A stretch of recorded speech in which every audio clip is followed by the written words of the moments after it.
Welcome to the Northern Business Podcast. Each week we talk to people active in the business community and the economy about big issues driving growth in the north of England. We're sponsored by Vertu Motors, one of the UK's largest motor retailers. Check out its website at vertumotors.com. I'm Graham Robb, owner of Recognition PR. We help scores of businesses promote their products and services, and some are featured on this podcast. Make sure you never miss an episode by subscribing on YouTube or wherever you get your podcasts. In the studio today, we have Gary Giles, founder of Ogle, one of the UK's leading eco-friendly building specialists. They've been featured on BBC Two's Your Home Made Perfect, and they made a successful pitch, on Dragon's Den. Down the line, we have Naomi Templey. Now, Naomi is the Innovation Director at the Mersey Innovation Centre. And later, my colleague Josh will be talking to the Chief Executive of the Materials Processing Institute, Chris McDonald, and he'll be talking about something innovative as well, the new electric arc furnace that's going to be located on Teesside. So a lot of innovation to talk about. Indeed. Welcome, Gary. Indeed. Naomi, I'm going to kick off with you, if that's all right. Tell us about the Innovation Centre at Merseyside. What does it do? What's it all about? Okay, so the Innovation Centre, this is a brand new Innovation Centre actually, but it's part of Innovate Stockport. So it was designed specifically for ambitious startups and entrepreneurs in Stockport. It's located in a former retail unit right in the heart of the town centre, and it's a place to work and collaborate. My role as Innovation Director is to support the businesses that come in, so I'm here one day a week. When I'm not doing this, I am a freelance growth and innovation consultant. And fun fact about Naomi, I went on Dragon's Den in 2008. Oh, fantastic. Wow. Well, here's a fun fact. This all links up. I'm glad we've got something in common. My firm, and Recognition's very proud, we still represent Duncan Bannatyne. And and Duncan was one of the original Dragons. Yes, of course. Now, of course, he was on when I was on. I daren't ask you, but go on, just for fun. What did you pitch and what did Duncan say? My friend Duncan, he didn't give you a hard time, did he? Right. Well, he's not my friend. Put it that way. My God. I always open. Yeah. Can I have to? I just want a glass of water to wash down my foot. An American events company. Yes. That I had. So I had went on with my American business partner. And we were in the den for an hour and 45 minutes. It was when it was filmed at Pinewood Studios. It was very exciting because Anthony Hopkins was filming at the same time, and he was doing this film called Wolfman. So there's loads of people dressed up as wolves, and it was terrifying to do it. But we got offered investment by Deborah Meaden, but we turned her down. Oh well, you got offered investment, so that's good, isn't it? Oh yeah, no, it was great. It was great, and Deborah was absolutely lovely. But your mate, what's his face, don't like him. Oh, he was horrible. I'll pass on your love and affection. I'm very pleased. Right, okay. Let's get back to Mersey Innovation Centre.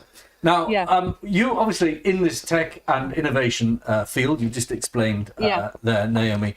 The average age of digital tech employees is quite young, 35.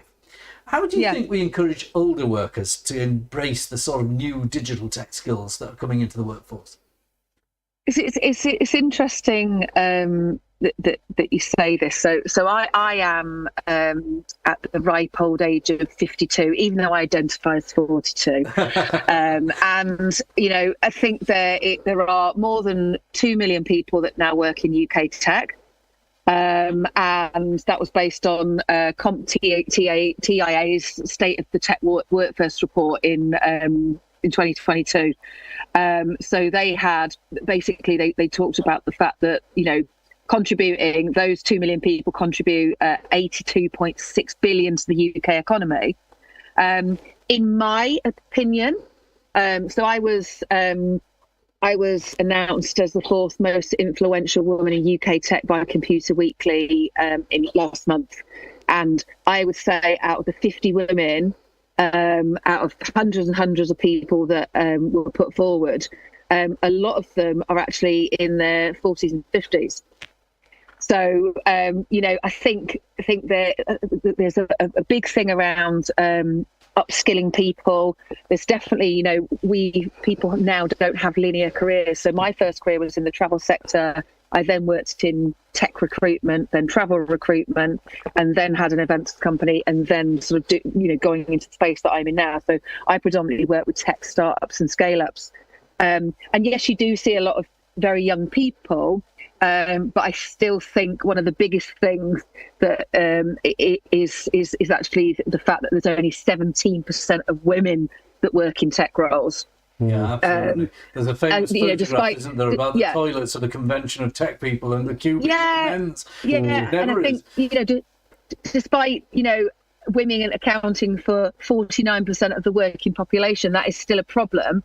But I do think there is lots of people now that are transferring skills from other job roles and going into the tech sector. And just one more point is that actually most people have this misconception that the tech sector is just about coding. It's not. There are a plethora of different roles for everybody in this sector, no matter how old you are. No, I agree. Or young. I don't disagree. But I'm 60 next year, and I constantly challenge myself to keep myself. You don't look a day over 42. You're very good. I'm trying to get you. That's very kind of you. I am trying to do what you're saying. To try and have a journey in my professional life so that I keep up to it, and attitudes among different people in the workforce are somewhat different. But there's a lot. My own firm has just engaged a consultant to roll out an AI strategy, which I'm going to be talking to all my team about. And I don't know to what extent the younger people will embrace it more than the older people, but I'm fully up for it, and we'll see. Oh, I'm all over it like a rash. Yeah, excellent. Now, let's look at the number of startups. There was a record number of business startups at the beginning of this year. It was a real peak. Is technology helping drive those startups, do you think? Is that at the heart of business growth in Britain? Do you know what? I've got some stats about this, actually. Interestingly, according to Startups 100 2023, their industry data around startups, 56.5% of those startups were technology. So 18.8%, which is very high. But I think what we do need to consider is actually most businesses are enabled by technology. Yeah. So you're going to go about interrupting the data. Let's have the data. We love it. Yeah, and then also there are sort of other things to maybe consider as well. Again, just talking about women, because I am a woman, is that actually there was quite an increase in actually women starting businesses as well. Right, and what was the 18%? So sorry, the going back to. The 56.5% is technology, 18% is lifestyle businesses, 7% retail hospitality, education 5.9%, and then 11% everything else. Right, excellent. Now, you were just saying, and I think it's worth just picking up on before we go to Gary. Yeah. And that was that technology enables all businesses. Now, I think that's right. Yes, of course. There's been, I think we're beyond the sort of bricks and mortar versus clicks and mortar thing now. A business doesn't allow you to click and collect, or doesn't allow you to delivery at the same time as having a good premises isn't going to work. But do you think that that adaptation is actually now working in Britain? Are we ahead of the curve? Are you seeing in the northwest, in Stockport, smaller businesses adopting quickly? I think digital transformation comes into this, so people can work smarter. But I also think there is definitely a need for the bricks and mortar businesses. So, there is in Stockport where we are, there is a town centre that has evolved massively, and we're actually getting businesses coming from the Manchester city centre into Stockport because actually the rent's cheaper, the rates are cheaper, but they still got those customers. So, I think this is about, yes, businesses are enabled by digital, but it's also, they need to work smarter and use technology to help them. But it's just knowing that. And again, I think people have this misconception that it's always young people that know about tech. But actually, I know loads of people who are our age who are ahead of the curve, because they sucking it all in. And you're seeing, I think it depends on what sort of sectors you work in. Because I am working predominantly with tech businesses, I have to know what's going on. Let's bring Gary in. Gary, you're listening today. I am actually, yeah. You've set up a business. We'll talk about your products in a minute. But what do you make of what she was saying? We're all a similar age, I suppose. Yes, we are. Yes, what's the phrase they use these days? Is it great entrepreneurs or great entrepreneurs? Great entrepreneurs. Great. Yeah. Well, yes. Mine's still the highlights, you know. But, yeah. So you have clearly you've got a business that's running out of Stockton-on-Tees. Yep. These northern towns, Stockton, Darlington, Stockport, are definitely coming up a little bit as places that you can locate and run your business, and you don't have to be in the city. You know what I think it is, Graham? If I'm being honest, I think a big factor is people have now realised that, you know something, living and working, more importantly working in a big city, do you need to do it anymore? Sort of, I mean, obviously a lot of our products are garden rooms, garden offices. People are working from home all of a sudden. I mean, let's be honest, the phrase hybrid worker didn't exist 3 years ago. Yeah. It's now like sort of become, I mean, I was talking to a friend of mine who was in recruitment, who sort of said, well, you know, it's almost the first question is how much of my role is hybrid? You didn't have that question even 2 years ago. Well, it's a very good segue into your product. Yes, indeed. There are people listening, so you're going to have to use a description as well as the video. So if you could show us what this product is and do us a mini Dragon's Den. I'll do you a mini Dragon's Den, okay? So the whole world is built in blocks, which are six-sided shapes.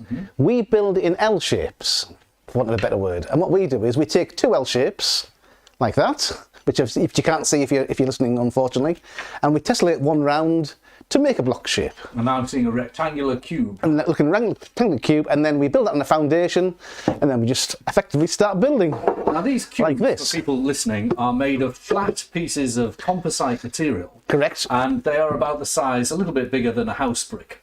Yes.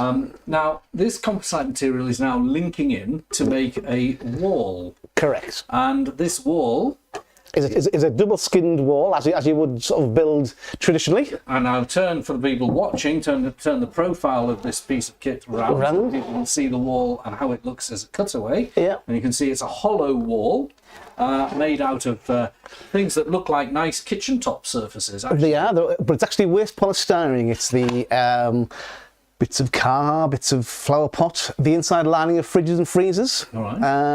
The white polystyrene goods that your sort of cooker or whatever will arrive, which is then sort of taken away.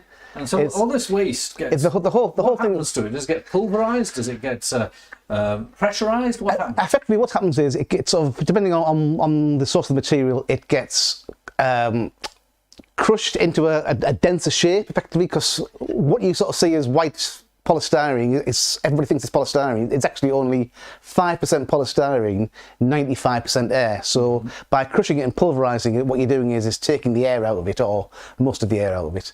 Then you're shredding it, and then you're making a series of extruded pieces, which we have what we call a horizontal, and a horizontal and a vertical.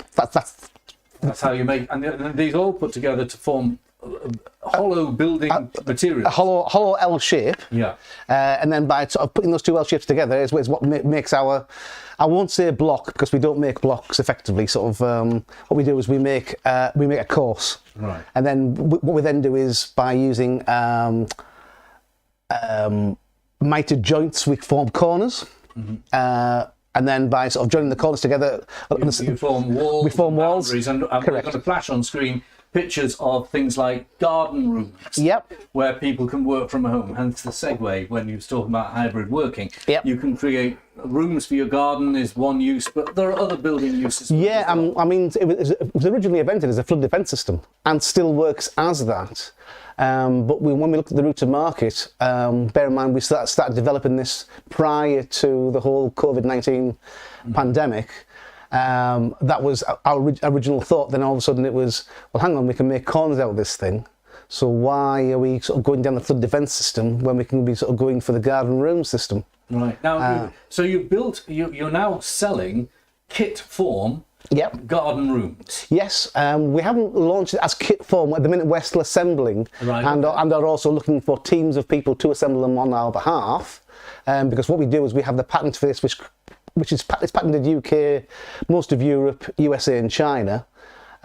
So the plan is that to license it in foreign markets, and then in the UK market to then reach sort of further parts of the country rather than just the north, by licensing on the same basis as you would sort of or have installers in various areas. Okay, so but people can buy it and you'll deliver it and you'll install it. And we'll build it. You have to have a bespoke price depending on where they are. Correct. Yeah. I mean, we sort of at the minute, obviously, sort of our teams are going out and building, but the idea is that eventually, why jump in the car or jump in the van and drive down to Aldershot, which we did last week. Yeah. Sort of it makes more sense to have a team in Aldershot building them down there, and we will simply manufacture, put them on a pallet, because one of the beautiful things is, which unfortunately if you are listening you can't see it, is it packs away to 1/5 of its build size. Yes. Now, so you went on Dragon's Den. You asked for £100,000, 10%. No, we asked for £50,000 for 5%. Right. And 100 for 10. Yeah. Yeah, and then and then we got offered 50,000 for 10%. Right. So you notionally accepted that. Yes. Then what happened? Then it went to the whole due diligence process, and without it being sort of too. What's the word? I'm sure Naomi's smiling because she knows what's coming now. It was decided by both parties, should we sort of say, not to follow on in the whole due diligence process. You slept on it? We slept on it, yes. Yeah, I mean, sort of the main reason for going on the programme was always going to be the whole experience of going on there and the exposure to a greater and market. forming your pitch as well. These things, you concentrate the mind when you're asking. It's great, money, don't you? You concentrate the mind. I mean, it's a fantastic process. As Naomi said there, I mean, we were in for not far short of 2 hours, which is then cut down into a 10-15 minute sort of piece on TV. But here's the interesting final flourish, and that is that you did actually get investment by going a different route. Yes. Tell us how much you got and what percentage. Yes, what we sort of decided was, as the programme sort of launched, we decided to. We knew that we weren't going to proceed with the Dragons, so what we did was we sort of looked at crowdfunding, which is obviously quite, I won't say innovative, but it's something that's been quite prevalent over the past probably sort of 5-6 years. It's become much more relevant, and then we sort of went through that process so that when the programme went out on the TV, we effectively launched our crowdfunding campaign, and rather than get 50,000 for 10% from the Dragons, we got 250,000 for 10% from the crowd. So it's worth 2.5 million, that business. There you go. Result. That's fantastic. Naomi, what do you make of that? You're working with this innovation centre in Mersey-Way, the Mersey-Way Centre. Is this the kind of you'll have people like Gary who are over there, won't you? Yeah, with loads of conversations. So this is like the centre's actually very new. So we've come from it's a brand new space. So it's funded by ERDF, the council, the Arts Council England, and the Northern Powerhouse Fund. But I come across like I'm desperate to have a conversation actually off record just about your Dragon's Den experience, but also as well just thinking about the different uses. So we've got a tenant here, for example, who runs a homeless charity, and one of the things that he's looking at doing is a project to develop modular housing, like tiny houses. He could use your stuff. That's exactly it. Yeah. Well, you're a great connector, Naomi. I like to see connections being made on my podcast. There we go. So we'll catch up afterwards. Definitely catch up afterwards. Yeah. Well, look, Naomi and Gary, thank you for coming on the programme. And I just, for viewers and listeners that are in the north of England who are looking for a place to locate, Stockport is a thriving town. It's humming over there. Is. Stockport's where it's happening. And you can get relatively soft terms for tenancy, can you? Is it relatively easy? We have co-working, we have shared offices, we have individual offices. It's somewhere that you can sort of grow and swap and change. We also have a series of events, we have workshops, so it's brilliant. I'm absolutely loving my time there. If you're looking for someone to locate your business and you're not in Stockport, then get in touch with Gary. I'll come build somewhere. You can have something built in your back garden. we have Oxford Innovation actually have 31 innovation centres across the UK. Right, Great. interesting. Well, thank you, Nigel. Anywhere. Thank you, Gary. We're going to turn Cheers. to another type of innovation now. We're going over to my colleague Josh Havigan. He's been speaking with Chris McDonald, Chief Executive at the Materials Processing Institute. Thank you, Graham. Today I'm at the Materials Processing Institute in South Bank in Middlesbrough. I've been speaking with Chris McDonald, who's the Chief Executive, about British Steel's new announcement of a brand new electric arc furnace that's going to be built just down the road here in Teesside. What does that mean for steelmaking in the UK? Let's find out. So British Steel have announced that they want to go green in their steelmaking, and to do that they're going to close their blast furnaces that are based in Scunthorpe and split their steel production in two, with one big electric arc furnace in Scunthorpe and one here in Teesside. And clearly that's really great news for Teesside. We see the return of steelmaking here, but there are consequences for the workforce in Scunthorpe as well, which is a big concern because potentially some big job losses in Scunthorpe. Did steelmaking never really leave Teesside? Well, you know, it didn't really, because right behind me here at the Materials Processing Institute, we've got our own small-scale electric arc furnace, and we use it for research, but we also use it for commercial steelmaking. So we've kept the flame of steelmaking alive here in Teesside for the last 8 years, and we're delighted that our little steel plant will have a big brother next door in the very near future. So can you explain in layman's terms how an electric arc furnace works? So an electric arc furnace is like a sort of giant lightning storm taking place inside this massive reactor.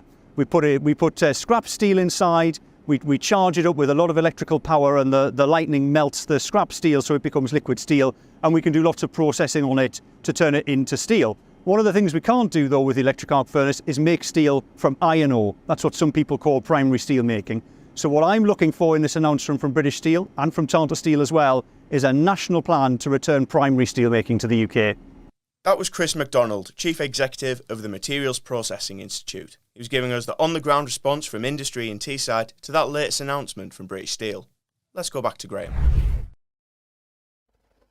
Thanks, Joss. Now, if you'd like to join us as a guest on the Northern Business Podcast, please feel free to get in touch. We'd love to hear from you.